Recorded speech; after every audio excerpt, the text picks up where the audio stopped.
कि प्रेगनेंसी की करेक्ट सबसे आइडियल एज क्या हो। इनका बच्चों पे कुछ ऐसा नेगेटिव इम्पैक्ट नहीं देखा गया। इस नाइट शिफ्ट के साथ अगर वो प्रेगनेंसी इन्वॉल्व हो जाती है तब क्या आपका एडवाइस होता है उनके लिए? मेलेटोनिन हम एज एन एंटीऑक्सीडेंट ज़्यादा यूज़ कर रहे हैं rather than as sleep inducing for pregnant women. HPV या पैप्समियर जो इंडिया के अंदर बहुत कॉमनली होता भी है, कई जगह नहीं भी होता। सो इसके बारे में ओरिएंटेशन लोगों को है बट ये उतनी कॉमनली नहीं किया जाता, ऐसा क्यों? Our immune response tries to clear off the infection. Not every HPV infection requires the treatment. Body के अंदर ऐसा सिस्टम है कि बॉडी का एक सफिशिएंट अमाउंट ऑफ ग्रोथ हो गया है, मसल या फैट मास बढ़ गया है, बॉडी साइज उतना बढ़ गया है, तो body start preparing themselves for reproduction. अभी सेकेंडरी सेक्सुअल कैरेक्टर्स डेवलप होने स्टार्ट हुए हैं. She hasn't started her menstrual course yet. So would you act to stop that menstrual course? To a convent school, everywhere the education is given in combined classroom. Co-ed उसमें मिलती है ताकि सबको इसका ज्ञान हो. And it should not be a surprise for any girl or a boy when this day comes. नमस्कार दोस्तों, आज हम आपके साथ लाए हैं, हमारे साथ हैं doctor Ridham Ahuja. She is a well renowned gynaecologist in Delhi और साथ में हैं doctor Poojan Preet. She is a paediatrician in Delhi और मुझे तो आप जानते ही हैं, मैं डॉक्टर परमजीत. तो आज हम बातचीत करेंगे फीमेल्स के बारे में और लेडीज़ की जो दिन के जो सवाल होते हैं उनके दिमाग में, चाहे वो प्रेगनेंसी को लेके हैं, जनरल हेल्थ को लेके हैं, गायनेकोलॉजिकल प्रॉब्लम्स को लेके हैं, या जिनके छोटे बच्चे हैं, बच्चों के बारे में जिनके दिमाग में सवाल हैं, आज उनके बारे में हम डिस्कस करेंगे. तो ज़रूर पूरा पॉडकास्ट देखिए और आपके दिमाग में कोई भी सवाल होता है नीचे कमेंट सेक्शन पे ज़रूर लिखिए. तो hello ma'am, how are you? All good sir, कैसे हो? बहुत अच्छा है.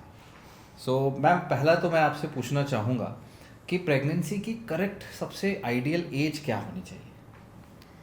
देखिए, हम बात करें प्रेगनेंसी होने का, जो सबसे अच्छा चांस रहता है वो 30 से पहले रहता है. तो वही एक जो पुराने लोग कहते थे कि आप 25 से 30 में अपनी प्रेगनेंसी प्लान कर ले, डिलीवर हो जाए, वो अच्छा है. एक तो जल्दी आ जाती है प्रेगनेंसी, दूसरा जो मेडिकल हेल्थ इश्यूज हो सकते हैं प्रेगनेंसी में वो कम होते हैं इस एज ग्रुप में. तीसरा, मिसकैरेज के चांसेस इस टाइम पे कम होते हैं क्योंकि जितनी एज एक फीमेल की एडवांस होती है उतने उनमें ना जेनेटिक इश्यूज आने लग जाते हैं, जिसकी वजह से मिसकैरेज रेट बढ़ता है, एनिप्लॉइडीज बढ़ती हैं. तो ये एक अच्छा टाइम पीरियड है जिसमें एग बनाने की क्षमता अच्छी है, उनकी क्वालिटी अच्छी है, प्रेगनेंसी ईजिली हो भी जाती है और डिलीवरी भी मोस्टली अनइवेंटफुल रहती है. अच्छा, प्रेगनेंसी के लिए कोई आइडियल वेट भी होता है, BMI भी होता है कि आपका वेट इतना होना चाहिए तभी अच्छा रहेगा या नहीं?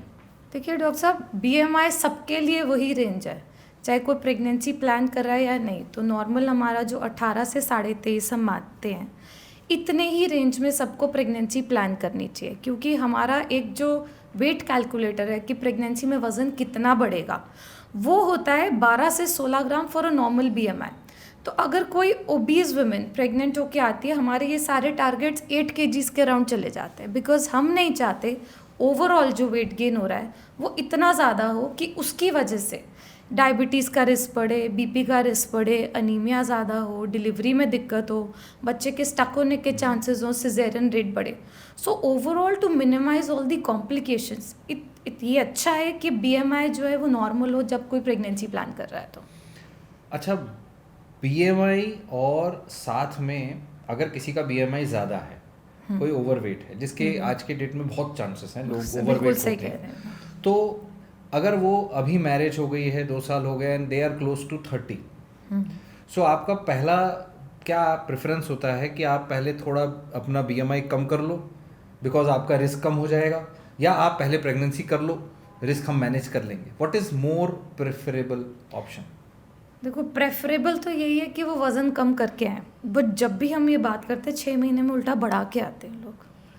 ऐसा होता नहीं है कि क्योंकि उनको जब आप वेट रिडक्शन की बात करते हो तो उनको लगता है तो हम कब से सुनते आ रहे हैं, and it doesn't really help much. But और प्रैक्टिकल टिप यही है कि अगर वो वज़न कम करेंगे और कोई बहुत अच्छे से इस बात को समझ ले और मोटिवेटेड हो, अगर वो 6 महीने में 10% वेट रिडक्शन भी कर पाते हैं, वी मोटिवेट देम कि अब आप इसके बाद प्रेगनेंसी के लिए ट्राई करें. प्रॉब्लम मोटिवेशन का नहीं है, मोटिवेशन तो उनको बहुत ज़्यादा घर से भी मिलता है.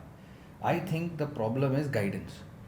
सो क्योंकि आपके प्रोफेशन में हाँ जी. एक फीमेल जो प्रेग्नेंट होती है उसका न्यूट्रिशन बहुत मैटर करता है, बिल्कुल. बिकॉज उसके साथ बच्चे का भी न्यूट्रिशन ऐड हो जाता है.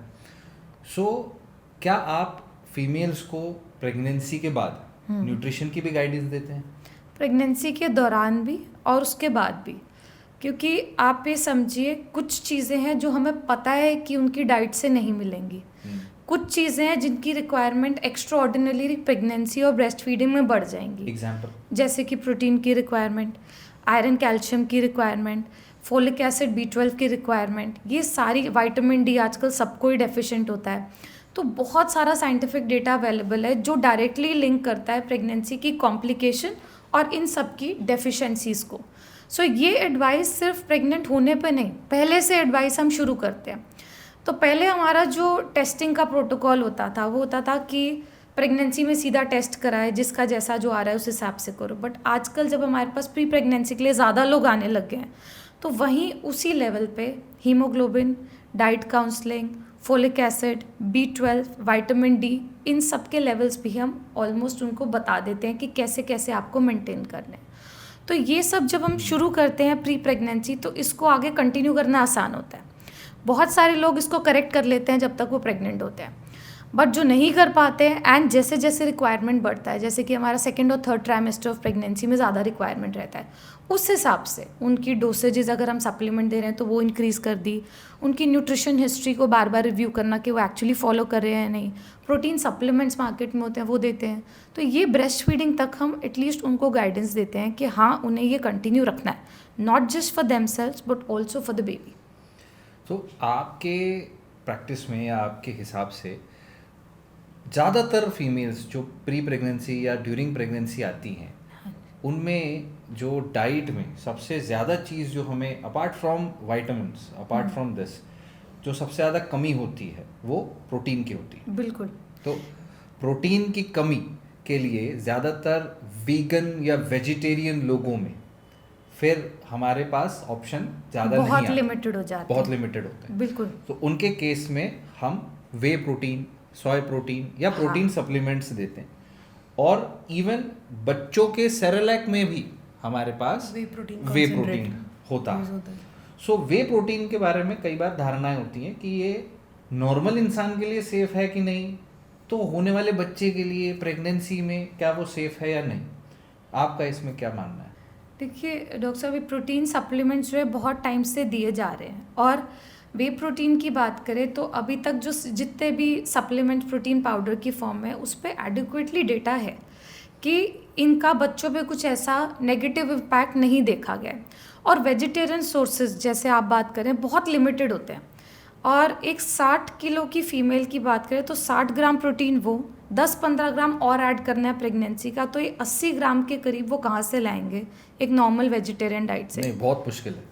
उनको लगता है कि वो प्रोटीन अपना पूरा कर पा रहे हैं, जबकि देखने भर से लोगों को लगता है कि हम दाल लेते हैं तो उसके अंदर 100 ग्राम में 20 ग्राम प्रोटीन हो जाएगा, 15-20 ग्राम प्रोटीन होगा. लेकिन जब वो 100 ग्राम दाल को पका के अपनी एक कटोरी के अंदर देखेंगे ना, कुछ रह नहीं जाता. 5 ग्राम आता है, मुश्किल से 5 ग्राम 4 ग्राम एक कटोरी में आता है. और सिर्फ दाल या दही या दूध अकेले भर से इट्स वेरी डिफ़िकल्ट कि वो अपना प्रोटीन रिक्वायरमेंट पूरा करें.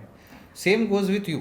बच्चों के केस में जैसे छोटे बच्चे हैं, क्या कितना इम्पोर्टेंट है प्री प्रेगनेंसी एक मदर को, अगर कोई लेडी है जो लंबे समय से लो प्रोटीन डाइट पे है, एक वेजिटेरियन है, वीगन है, लो प्रोटीन डाइट पे है, उसके अंदर विटामिन डेफिशिएंसी, आयरन डेफिशिएंसी, चलो वो तो हम टेस्ट करके करेक्ट कर सकते हैं. बट ऐसा कोई टेस्ट नहीं है जो प्रोटीन डेफिशिएंसी बता सके. बिल्कुल. क्योंकि आपके बॉडी के अंदर एल्ब्यूमिन ग्लोबुलिन का जो रेशियो है वो आपकी बॉडी मेंटेन करेगी, चाहे उसे अपनी मसल मास को तोड़ के एल्ब्यूमिन बनाना पड़े. So all you can see is कि उसकी मसल मास सही है या नहीं, और you can correct individual daily basis की डाइट. ये इसीलिए प्रेगनेंसी में ज़्यादा दिया जाता है मदर को, क्योंकि मदर अगर डेफिशिएंट होगी, चल रहा होगा नेचर ने चीज़ ऐसी बनाई है कि वो मदर से खींचेगा ही खींचेगा। तो बच्चा तो अपनी चीज़ें मदर की मसल्स बोन्स में से सब कुछ अपने न्यूट्रिएंट्स तो खींच ही लेगा। तो अल्टीमेटली इफेक्ट किस पर आएगा? आफ्टर द डिलीवरी मदर के ऊपर, क्योंकि वो नेचर ने बच्चे को तो सरवाइव करवाना है, तो बच्चे को वो मदर से सारे अपने खींचेगा ही खींचे। एक अगर कोई लेडी अंडरवेट है तो बच्चा भी कई बार अंडरवेट होगा, underweight डेफिनेटली होता होगा, क्योंकि वो जितना एक लिमिट है कितना खींच पाएगा, कितना ले पाएगा। मदर का न्यूट्रिशन क्यों मैटर करता है? इसीलिए कि वो मदर का पूरा होगा तो बच्चे का भी पूरा होगा। पर वरना नेचर के हिसाब से बच्चा तो लेता रहेगा। अगर हम ऊपर से नहीं डालेंगे तो once that bucket is empty, तो इवेंचुअली क्या होगा? बच्चा भी अंडरवेट होगा, mother okay, let's understand. Normally public के लिए generally 1 gram per kg body weight 0.8 gram to 1 gram per kg body weight का प्रोटीन रिक्वायरमेंट बोला जाता है। इसको प्रेगनेंसी के दौरान ये बढ़ जाता है। So this becomes how much? 15 more grams for pregnancy. 15 more grams for pregnancy. So 1.2 gram per kg body wait आप मान के चलिए बेसिक रिक्वायरमेंट है। सो अगर ये प्रेगनेंसी के स्टेजेस में और बढ़ता होगा during first stage, second, mostly ये जो सप्लीमेंटेशन एक्चुअली शुरू के 3 महीनों में तो नॉर्मल खाना ही नहीं खा पा रही होती है बिकॉज ऑफ नोजिया वॉमिटिंग। सो उस टाइम पे सप्लीमेंटेशन का भी रोल नहीं होता है, पर सेकेंड और थर्ड ट्राइमेस्टर में एसेंशली इतना हम उनको एडवाइस करते हैं कि कम से कम 15 ग्राम्स वो बढ़ा पाएँ तो वो ज़्यादा अच्छा रहता है। तो फिर तो बहुत ज़रूरी है प्री प्रेगनेंसी उनको अपना डाइट, मसल मास और डाइट बढ़ाना, क्योंकि फर्स्ट 3 मंथ्स फर्स्ट ट्राइमेस्टर में तो वैसे ही नहीं खा पाएंगे और बच्चे की ग्रोथ के लिए उसको तो अपना न्यूट्रिशन वहाँ से लेना ही है। So it's very important for every potential mother to concentrate on completing their proteins, minimum 1 gram per kg body weight protein per day. For that आपको 100 ग्राम से 200 ग्राम हाई प्रोटीन फूड हर meal में या minimum 2 मील दिन के खाने ज़रूरी हैं। अगर आप वो नहीं खा पाते हो तो आपको सप्लीमेंटेशंस लेने चाहिए, राइट? अच्छा, फीमेल्स में जो बहुत कॉमन इशू है वो हार्मोनल है, हार्मोनल इम्बैलेंस, और with the weight and most important with working females. Working में females sometimes they have to do night shifts, उनका सर्केडियन रिदम में प्रॉब्लम है। हाँ। सो इस नाइट शिफ्ट के साथ अगर वो प्रेगनेंसी इन्वॉल्व हो जाती है तब क्या आपका एडवाइस होता है उनके लिए? देखिए, कोई भी अपने ना जॉब को बिल्कुल ब्रेक लेके प्रेगनेंसी नहीं प्लान करना चाहता। आज की डेट में उल्टा जॉब के पीछे प्रेगनेंसी नहीं करेंगे, एग फ्रीज करा लेंगे, पर प्रेगनेंसी एंड जॉब अगर साथ में चल सकता है तो ठीक है, वो प्लान करते हैं। अब इसके अंदर जिनकी नाइट शिफ्ट है उनके लिए हमारी एडवाइस ये रहती है, जो 8 घंटे का हम रेस्ट बोलते हैं एटलीस्ट वो दिन में ले लें। ऐसा नहीं हो नाइट शिफ्ट में काम कर रहे हैं तो जो लोग दिन में खाते हैं तो नाइट की हमारी बिल्कुल एम्प्टी स्टमक चलती रहे, तो उनको वही सारी चीज़ें रात को फॉलो करनी पड़ेगी। If you are talking of 5 short frequent meals, they should take that. Water intake का ध्यान रखें, हाइड्रेटेड रहें और दिन में फिर अपनी नींद पूरी करें। सर्कैडियन रिदम को तो हम ठीक नहीं कर सकते प्रेगनेंसी में, उसकी वजह से जो भी स्ट्रेसर्स होते हैं, ऐसा नहीं है कि नहीं होते हैं, दे आर वेरी स्मॉल। जो भी होते हैं वो ऐसा नहीं है कि हमको क्वांटिफाई करें और ठीक करें, पर अपना बाकी जो है सप्लीमेंट लेना, दवाइयाँ लेना, डाइट लेना, उनको उस हिसाब से समझाते हैं कि वो कैसे उसको रात में मैनेज कर लें। That is true. इवन जो सर्केडियन रिदम अगर आप देखेंगे तो it depends upon your light exposure technically. Melatonin release, melatonin and cortisol जो रिलीज आपका होता है, that is all depending upon your light. अगर रात भर आप लाइट में काम कर रहे हैं और सुबह 8 बजे 10 बजे आपने लाइट बंद करके अंधेरे कमरे में चले जा रहे हो, तो आपकी बॉडी धीरे धीरे उस पैटर्न में मेलाटोनिन बनाने लगेगी अगर आप उसको उस तरह ट्रेन करेंगे। अगर उस सुबह के टाइम पर आपने अपने कमरे को बंद करके अंधेरे में without any disturbances sound proofing करके आप आराम से 8 घंटे 6 से 8 घंटे सो सकते हैं, और अपनी मील्स की रिक्वायरमेंट यानी रात को दिन और दिन को रात बना के अगर आप जिएंगे तो आपकी बॉडी अडेप्ट करेंगी। यहाँ प्रॉब्लम आता है सैटरडे संडे का, छुट्टी वाले दिन का प्रॉब्लम आता है, क्योंकि लोग छुट्टी के दिन जो है फिर वापस अपनी नॉर्मल लाइफ जीना चाहते हैं बच्चों के साथ में और ऐसा। सो ये एक बहुत क्रिटिकल चीज़ हो जाती है, और ख़ासकर लोगों के साथ चेंजिंग शिफ्ट में प्रॉब्लम आती है कि सर आपका रोटेशन हो रहा है, 1 महीना नाइट्स है, फिर 1 महीना डे है, फिर 1 महीना नाइट्स है। ये बहुत चैलेंजिंग हो जाता है, because in studies also it takes a couple of weeks, 2 to 3 weeks for a circadian rhythm, your melatonin to tune into your new rhythm. Even if people जो आज के डेट में इंडिया से बाहर जाके सेटल होते हैं, they take 2 to 3 weeks कि उनकी जो रिदम है वो वहाँ के डे नाइट पैटर्न को अडेप्ट करें. सो अगर आप प्रेगनेंसी प्लान कर रहे हैं तो you have to maintain a schedule whatever it might be, and that is, and your diet needs to be on point, sleep and rest needs to be on point. इसके साथ कुछ medicine, melatonin, क्या supplementation लिया जा सकते हैं? Pregnancy में आजकल सेफ मानते हैं, बट ये है कि मेलाटोनिन हम एज एन एंटीऑक्सीडेंट ज़्यादा यूज़ कर रहे हैं rather than as sleep inducing for pregnant women. So, and that is also used in pre-pregnancy period. During pregnancy, we normally do not supplement melatonin for such kind of workers. अच्छा, pregnancy में अगर there is one more thing, magnesium glycinate, that is magnesium is also very commonly used. Glycinate is more onto the brain side, वो brain नींद, rest, relaxation के लिए होता है, बहुत commonly use होता है, बहुत लोग use करते हैं. So that is also given for people who are in this kind of a stressful life and sleep अच्छी नहीं मिलती है. People take it sometimes over the counter. So उसका प्रेगनेंसी पे क्या इफेक्ट है? देखिए, मैग्नीशियम की डेफिशिएंसी बहुत ज़्यादा है, जो क्रैम्प्स की प्रॉब्लम होती है उससे डायरेक्टली रिलेटेड पाई गई है. दूसरा, प्रेगनेंसी में जो हाई बीपी होता है वो भी लो मैग्नीशियम के साथ लिंक्ड है. So for that reasons also ये बहुत कॉमन प्रॉब्लम लेके आते हैं क्रैम्प्स की, तो हम मैग्नीशियम सप्लीमेंटेशन देते हैं, क्योंकि हमारे जो कैल्शियम नॉर्मली सप्लीमेंट्स आते हैं उसमें कुछ अमाउंट ऑफ मैग्नीशियम होता है.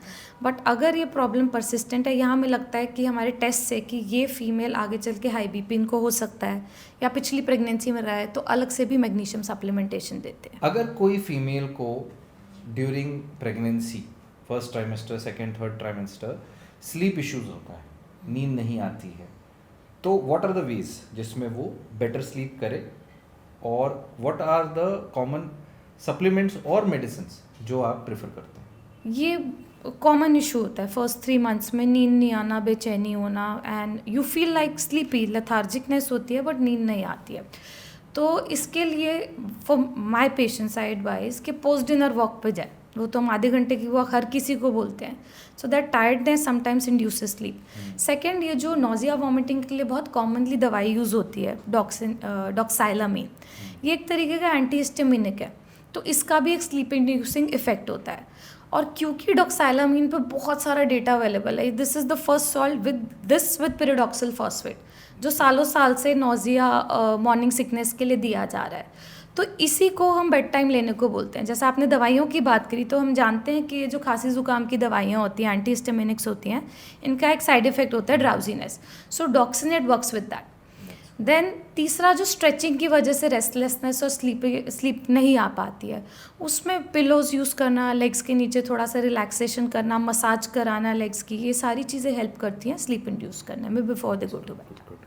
अच्छा, what about the big question, sex during pregnancy?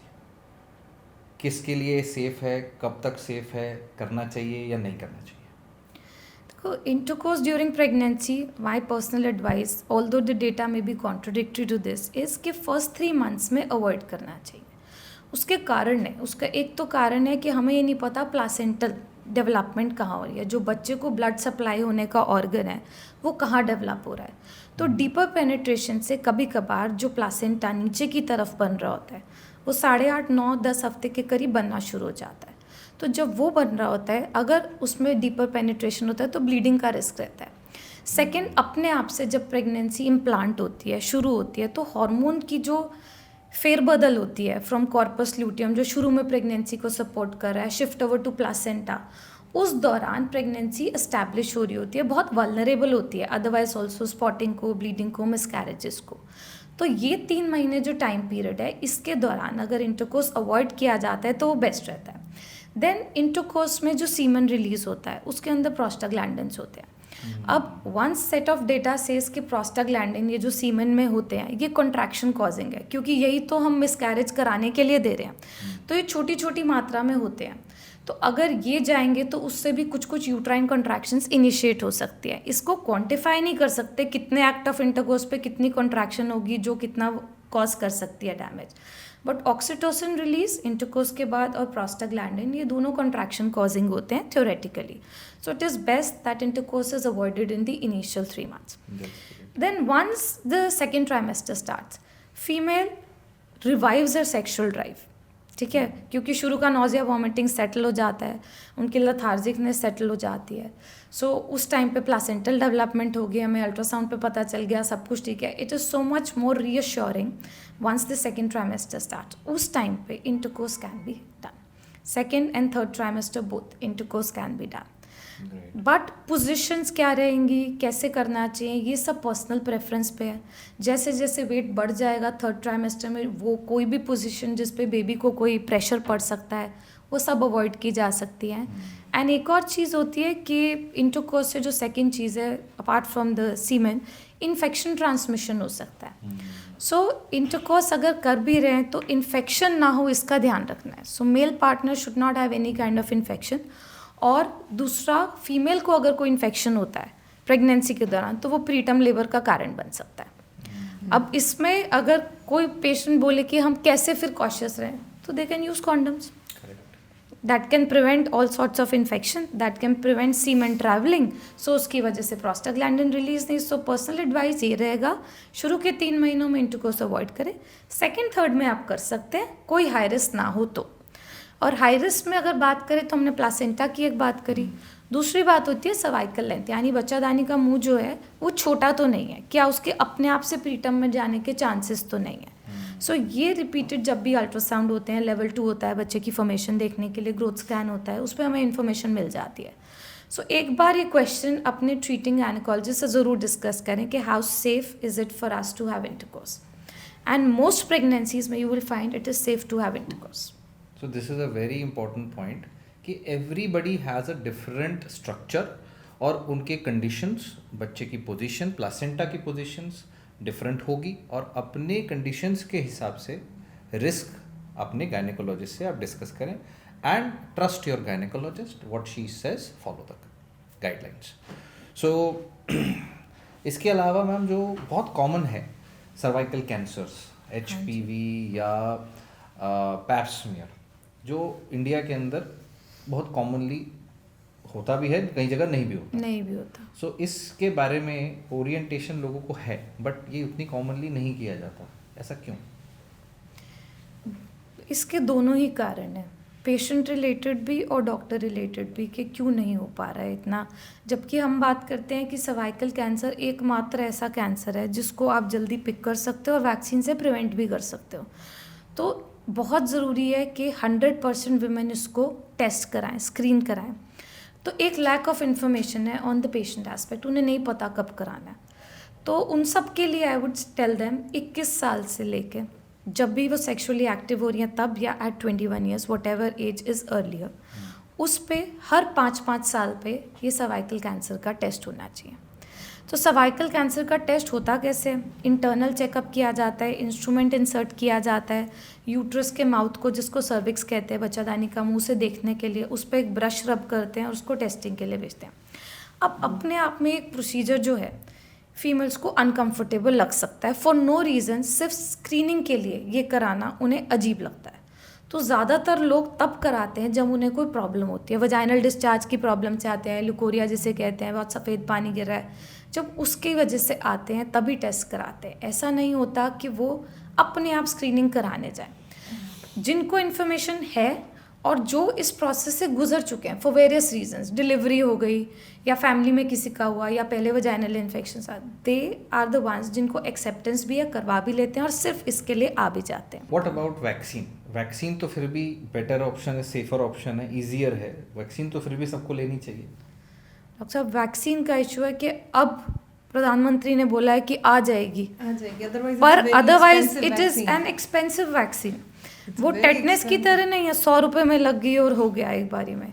Vaccine का आप देखिए, जो एडल्ट लेते हैं यानी 15 साल ऑनवर्ड्स लड़कियों को ये वैक्सीन 3 डोज में लेना है. जो एकमात्र कंपनी से बना रही है, 4 स्ट्रेन में जो बना रही थी, अब तो हमारे देश की भी प्रोडक्शन है, बट जो पहले कंपनी बना रही थी 4000 का 1 डोज आता है, 3 डोज 12000 का खर्चा.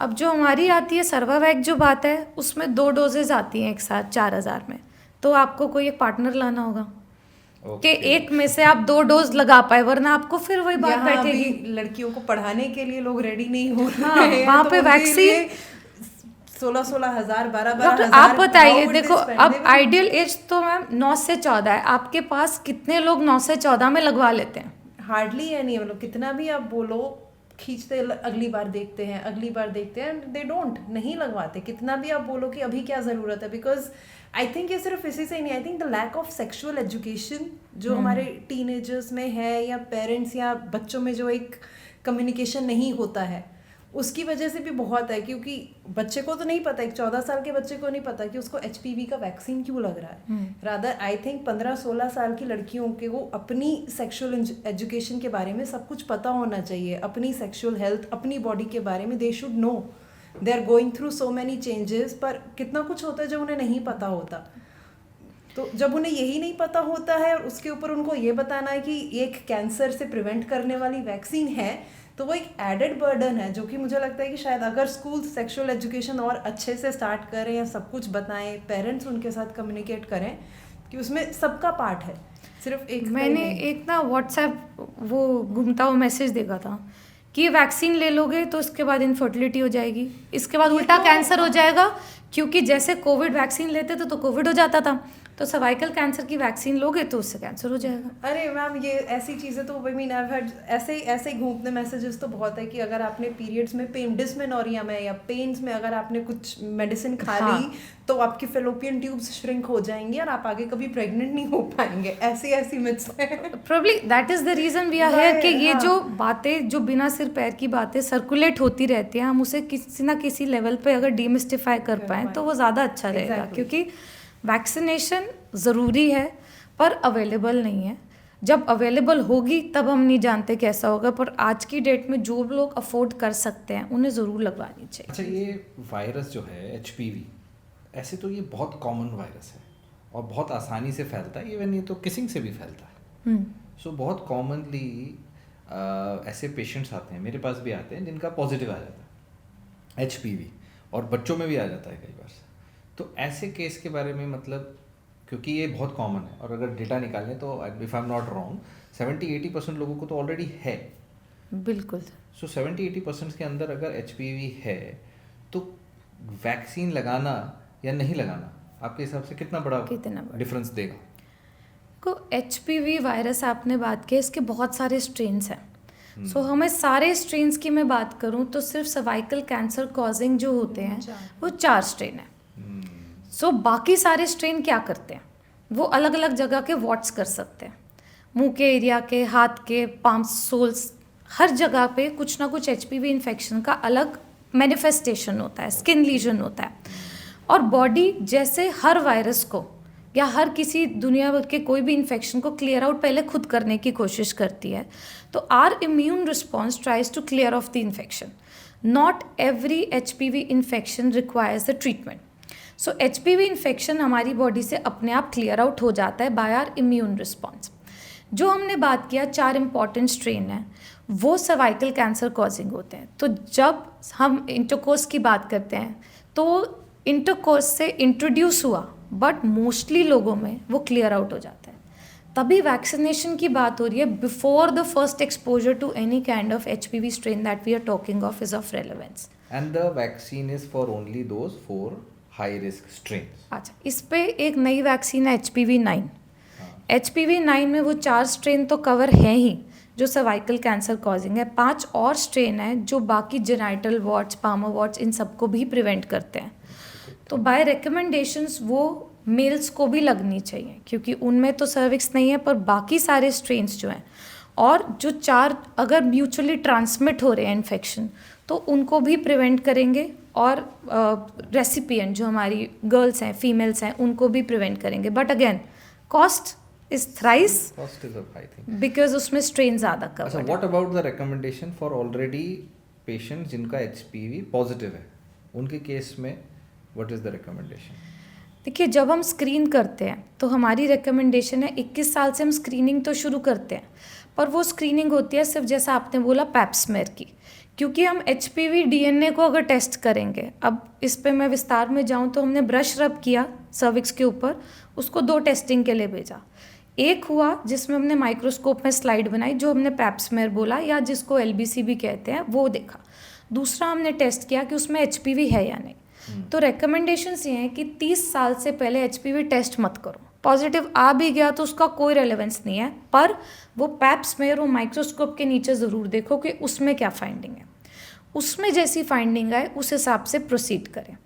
तो 30 साल के बाद उसमें हम क्या ढूंढ रहे हैं, अगर उसमें गड़बड़ आती है, क्योंकि वो भी जानना ज़रूरी है कि वो नॉर्मल सेल्स तो हैं, हाँ, हमारे को जो ढूंढ रहे हैं हम, वो एबनॉर्मल सेल्स हैं, म्यूटेटेड सेल्स बिल्कुल। हैं, राइट। तो इस पे जैसा मैं अपने पेशेंट को समझाती हूँ कि हमारी वो रिपोर्ट जो माइक्रोस्कोप में नीचे हम देखते हैं, वो या नॉर्मल आ सकती है, या वो सिर्फ इन्फेक्शन बता सकती है, या वो ये बता सकती है कि इन्फेक्शन की वजह से कुछ चेंजेस हैं जो ठीक नहीं लग रहे हैं, या फिर उसमें सीधा आ सकता है कि कुछ ऐसे चेंजेस हैं जो आगे चल के कैंसर कर सकते हैं और लास्ट की कैंसर आए। तो ये 5 तरीके से वो रिपोर्ट हमारे पास आती है। ज़्यादातर लोगों की आती है नॉर्मल या इन्फेक्शन। जिनकी ऐसी रिपोर्ट आती है कि इन्फेक्शन की वजह से वहाँ के जो सेल्स हैं उसमें ऐसे चेंजेस शुरू हो गए हैं जो प्री कैंसरस हो सकते हैं, अभी प्री कैंसरस भी नहीं हुए हैं, उसी स्टेज पे हम उनकी स्क्रीनिंग 5-5 साल की जगह हम उनकी स्क्रीनिंग की फ्रीक्वेंसी जल्दी कर देते हैं, 6-6 महीने पे करते हैं। और अगर इससे भी अधिक कुछ आता है कि ये जो अब इन्फेक्शन आए है प्री कैंसरस है, तो हम वहीं के एरिया को जूम करके कॉल्पोस्कोप से उस एरिया को विजुअलाइज करते हैं, स्टेन करते हैं और वहीं से बायोप्सी लेते हैं। ये तो ब्रश था तो इसमें से फ्लूइड आया, उसमें टुकड़े की जांच एक तरीके से हो जाएगी, तो उससे डेफिनेटिव पता चल जाता है कि ये चेंजेस एक्चुअली प्री कैंसरस है या नहीं। और इलाज आप देखिए, ये प्री कैंसरस डेटा बहुत अच्छे से बताता है कि 10 साल के करीब लग जाते हैं एक इन्फेक्टेड सेल को जिसमें चेंजेस शुरू हुए हैं उसको कैंसर में डेवलप होने में। तो हमारे पास कितना अच्छा विंडो पीरियड है अगर हम इससे सब कुछ पिक कर सकें और उसको पहले ही ट्रीट कर सके, उस एरिया को रिमूव कर सके। बहुत सारे तरीके होते हैं, जला सके, ठंडा कर सके, जिससे कि इसको इसी जगह पे वी एंडेड दैट। बिल्कुल बिल्कुल। सो आई कम्प्लीटली एग्री। एटलीस्ट एक फीमेल के पास अपना खुद का एक गायनेकोलॉजिस्ट होना चाहिए जो रेगुलरली ना सिर्फ प्रेगनेंसी के लिए उनके काम आ सकता है, बल्कि आगे चल के कैंसर प्रिवेंशन एक बहुत इंपॉर्टेंट रोल है। और भी ज़्यादा बढ़ जाता है अगर आपके फैमिली हिस्ट्री आ जाती है इसके अंदर, कि आपकी फैमिली में किसी को सर्वाइकल कैंसर है तो HPV is very important. But उससे डरना नहीं, बिकॉज जिस तरह फ्लू वायरस है, बहुत सारे 200 से ज़्यादा फ्लू वायरसेस है, वैसे ही HPV के भी बहुत प्रकार हैं।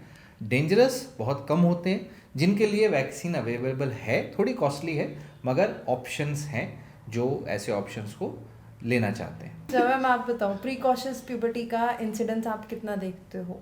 आपके पास आते हैं छोटे बच्चे प्यूबर्टी प्रॉब्लम्स लेकर? या देखो, जो एज पहले प्यूबर्टी का होता था अब तो वो काफी सारा नीचे आ चुका है। as young as 8 years old to 10 years so old. the definitions have changed. हाँ, We don't call them precautions anymore. So if That's I have to true. tell you कि मेरे पास कितने प्रिकॉशंस आते हैं, तो नहीं आते। नहीं आता है। क्यों नहीं आते? क्योंकि अगर किसी को 9 साल में हो रहा है, 10 साल में हो रहा है, वो बिल्कुल नॉर्मल है। अब वही सो change हो चुका है। इसीलिए we don't investigate them, we don't treat them कि ये जल्दी हो गया है। प्रिकॉशस प्यूबर्टी का इंसिडेंस उतना ही है जितना पहले, हमने अपनी परिभाषाएं Definition बदल change दी है। कर दी है। ठीक है, तो अगर वो 7 साल से पहले हो रहा है, 6 साल से पहले हो रहा है, तो हम इस पे जाते हैं कि वो प्रिकॉशस है। और इसमें भी जो सेकेंडरी सेक्सुअल कैरेक्टर्स है वो किस टाइम पे डेवलप हुए वो रेलेवेंट होता है। But for an average, if I talk of what is the age of puberty that I see in my clinic is 10 years। Okay. And what I feel कि why is it going low is, हम पढ़ते होते थे कि इसका wait से direct relation है। आजकल बात करें तो हर चीज़ का वेट से डायरेक्ट रिलेशन है, हमारी दिनचर्या से रिलेशन है, हमारा जो कॉम्पोजिशन ऑफ फूड है उन सब से रिलेशन है। सो ये जो चेंजेस आए हैं हमारे लाइफस्टाइल में विद इवॉल्विंग एज, जो एनवायरमेंटल एक्सपोजर्स है, जो हमारा रेगुलरली टॉक्सिन्स के साथ एक्सपोजर है, जो प्रोसेस्ड फूड का इंटेक है और जो वेट गेन हो रहा है, इन सब चीज़ों की वजह से I feel that girls are attaining puberty at a much earlier age as they were doing it long time back. Do you see underweight girls having Similar puberty, problems. similar issue, or is it only about overweight? Majorly it's जैसे कि ma'am ने कहा obese, क्योंकि मैल nutrition तो है, लेकिन आजकल जो हम ओपीडीज में या ज़्यादा मैल न्यूट्रिशन देखते हैं वो हम ओवर न्यूट्रिशन देखते हैं. हाँ. अंडर नरिश्ड बच्चे कम होते हैं, ओवर नरिश्ड ज़्यादा होते हैं.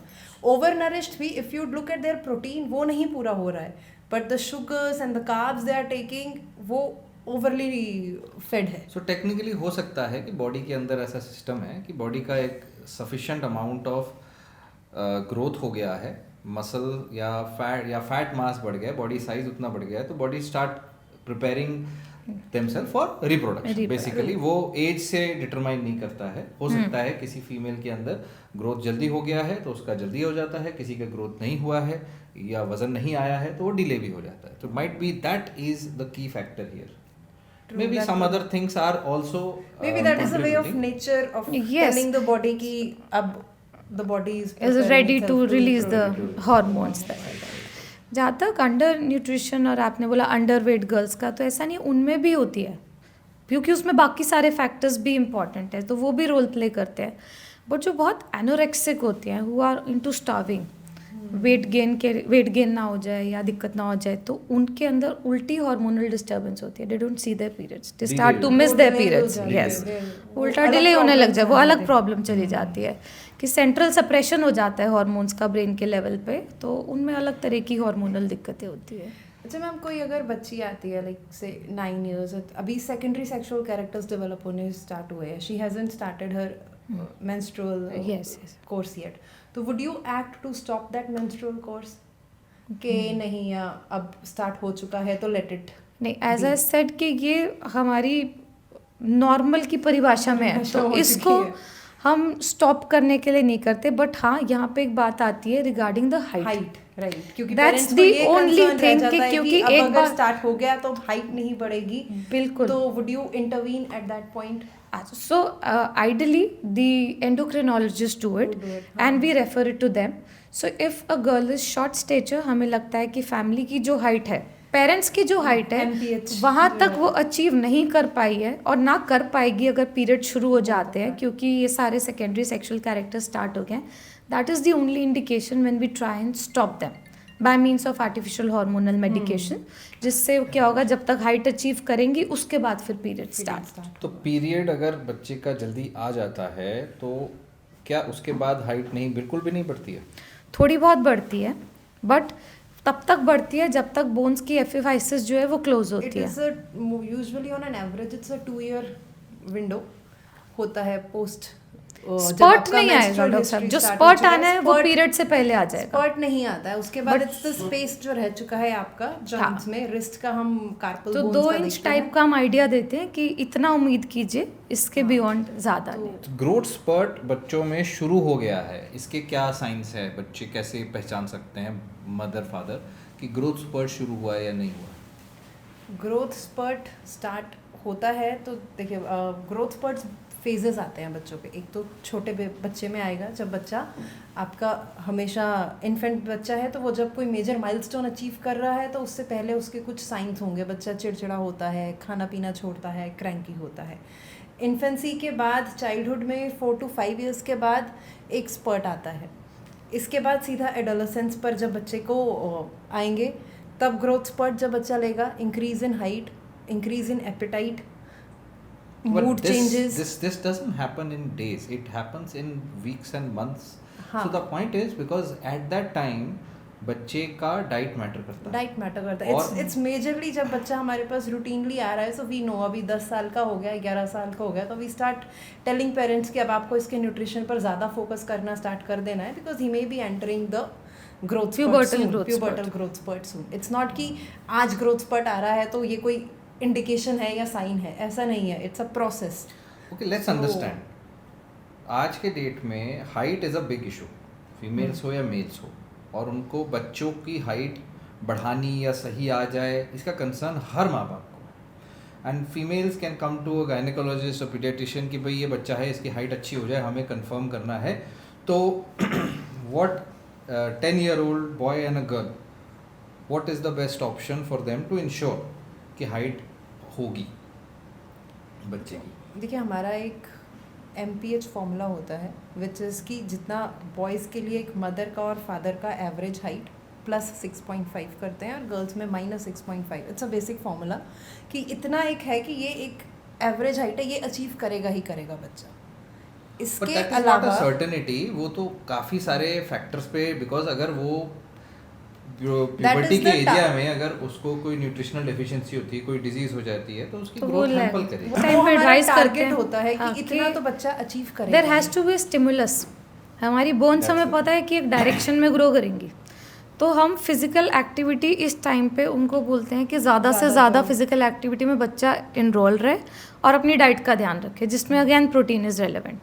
सो इससे क्या होता है, एक तो उस टाइम से अच्छी आदत की बात है. ऐसे बचपन में बोलते नहीं थे पेरेंट्स, लटका करो, पार्क में जाया करो, ये सब वो उसी चीज़ों पे बेस्ड है.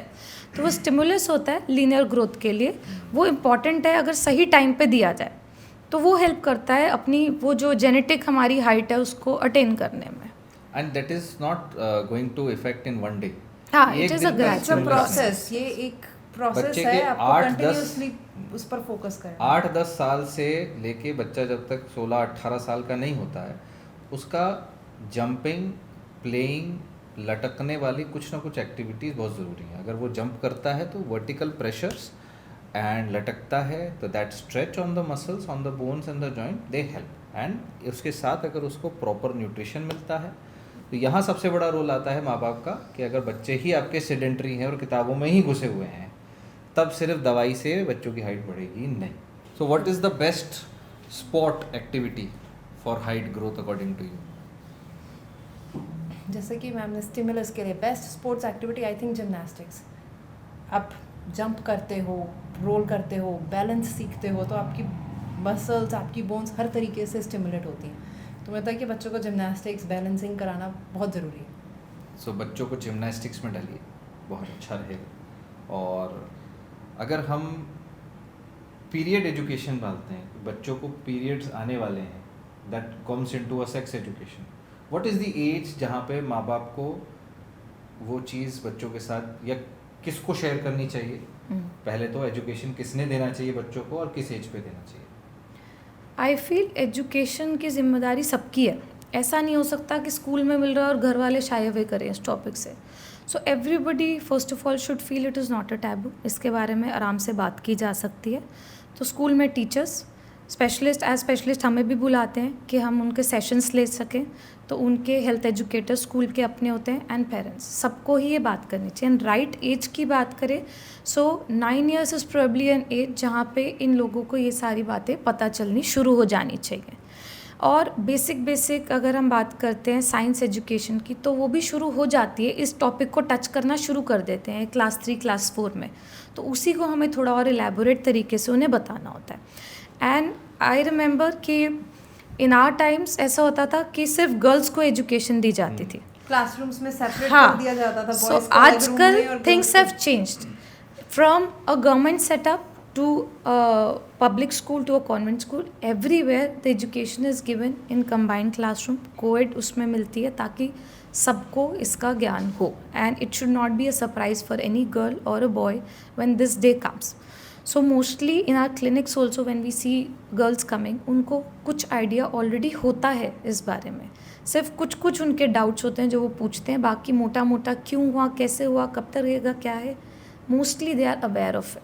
And that's because of the education that is happening at the level of schools. I cannot speak of the broader sense because हम बहुत छोटा सेक्ट देखते हैं सोसाइटी का.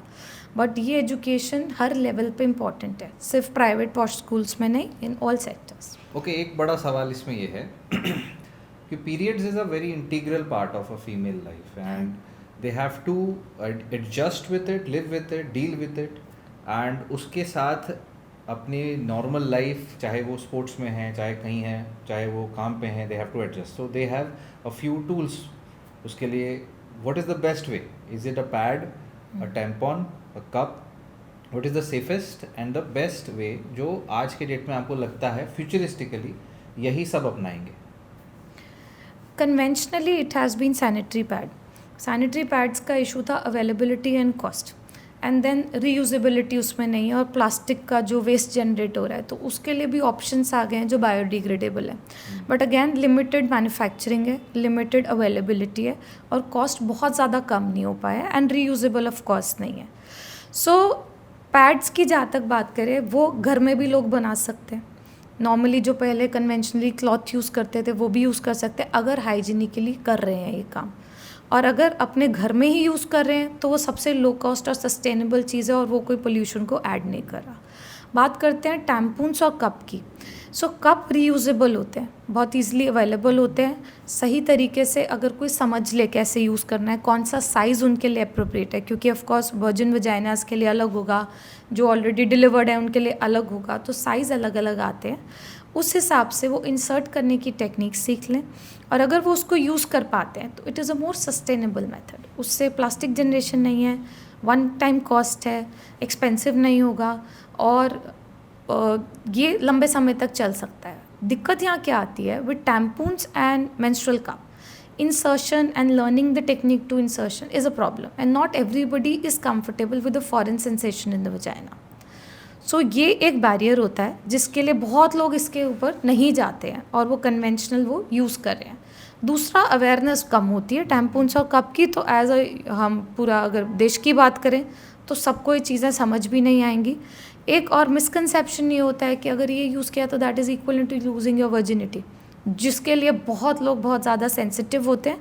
सो दैट्स अनदर थिंग जिसकी वजह से मेंस्ट्रुअल कप और टैम्पून्स जो है वो कम यूज़ होते हैं as compared to sanitary pads. But अगर हम सस्टेनेबली बात करें तो tampons versus menstrual cup would be a better option. better option. Because tampons are also again It's just like sanitary disposables in a different form, but not but अगर as properly हम educate कर ही रहे हैं आज भी और आगे भी, जब जनता जनरली एजुकेट हो जाती है और ज़्यादातर फीमेल्स, अगर सारी दुनिया भर की फीमेल्स अगर वो even if post virginity loss, वो जो अपना पोस्ट मैरिज, वो अगर हम टैम्पून्स या कप्स यूज़ करते हैं, सो doesn't it save a lot of it saves a lot of money. a lot It saves a lot of plastic waste. We become more sustainable on earth. Yeah. But that's the issue. I don't see this thing being pushed कि हम इसको push करें कि यार ठीक है आप cups को यूज करो. पैड्स पे तो बहुत यूज होता है. Like ma'am said, pads it's को a तो बहुत पुश very किया जाता है. sensitive issue. हाँ, For somebody, where education is involved, sensitive तो सब है. Nobody likes a change. That's the only thing. Everybody wants to be जैसे पहले थे वैसे चलता रहे. बट वही बात है, यहाँ पे रोल आता है उनको समझाने का, इन्फॉर्मेशन देने का. अब लोग बच्चों के डायपर के लिए भी बड़े सेंसिटिव हैं आजकल के, वो भी प्लास्टिक जनरेट कर रहा है. तो वापस they are back to the cloth nappies that olden times में यूज़ होती थी. सो वो वही कारण है कि अगर आप समझाएंगे तो समझ जाएंगे, यूज़ करना सिखाएंगे तो हो जाएगा. But it is a very gradual process. So it can not come कि आज मार्केट होने शुरू हो इंडिया में तो सब अडॉप्ट कर लेंगे. एक अपनी कंट्री की बात करें, जो पढ़े लिखे या जिन पॉपुलेशन की हम बात कर रहे हैं, वो एक कम परसेंटेज बनता है as compared to the rural population जो हमारे पास है या पीछे की जो पॉपुलेशन है. तो अगर हम सबको स्केल करें एक ही चीज़ पर, तो उसके लिए तो हमें 10 साल की एक टाइमलाइन लेकर चलनी पड़ेगी एक एक को एजुकेट करने के लिए. तो सेइंग कि वो फ्यूचर है, हाँ वो फ्यूचर है, बट क्या वो नियर फ्यूचर है या 10-15 साल बाद का फ्यूचर है, दैट इज़ हार्ड टू से. तो बहुत सारे सवालों के जवाब आज आपको मिले हैं. सो आई होप आपको सेशन अच्छा लगा, आपने कुछ सीखा. अगर ज़रूर आप इसे ज़रूर शेयर करेंगे अगर आप इससे कुछ एक बात भी आपको अच्छी लगी हो. और अगर आपके दिमाग में कोई भी सवाल है तो प्लीज़ इस कमेंट सेक्शन में आप ज़रूर लिखिए. और आज बहुत अच्छा लगा है. Thank you so much ma'am for joining us. Thank you doctor Poojan. Thank you doctor